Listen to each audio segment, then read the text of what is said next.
Right, okay, so this is Melissa, who's just finished the second day on the permanent makeup startup course with Katy.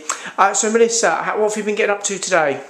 So today we've gone through quite a bit of business side of things, but also lots and lots of practice with the different types of brows, and the eyeliner and the lips. Excellent. And you've been getting, you've got all your needles and your kit and everything as well? Got the needles, understand the needles and all the different types and what they're used for, and the different effects that can be created.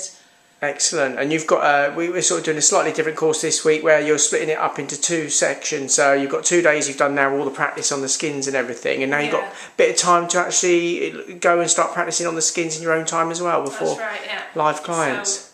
So lots to read, and lots of practical things to practice and perfect before I come back, hopefully not too long. Yes, exactly.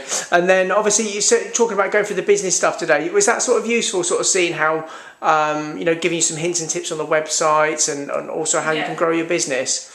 Completely, because you can be the best permanent makeup artist in the world, but if people don't know you're out there and you're not able to promote yourself effectively, then it's pointless. And did it also open your eyes up a little bit to like some of the mistakes some people make? And there's the mistakes that I made and just all the different things to consider. There is a lot more to consider than perhaps I would have necessarily thought prior to coming on the course. So excellent. It shows how being prepared as well.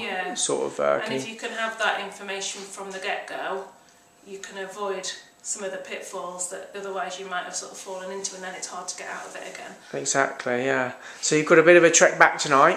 Yes, although once I'm on the train I can relax and nod off. Excellent, yeah, brilliant. Well, it's been great having you here, and we'll look forward to catching up with you when you come back for your live model training very shortly, and wish you all the best in the meantime. Thank you very much, it's been brilliant, thank you. No problem. Cheers out, Melissa.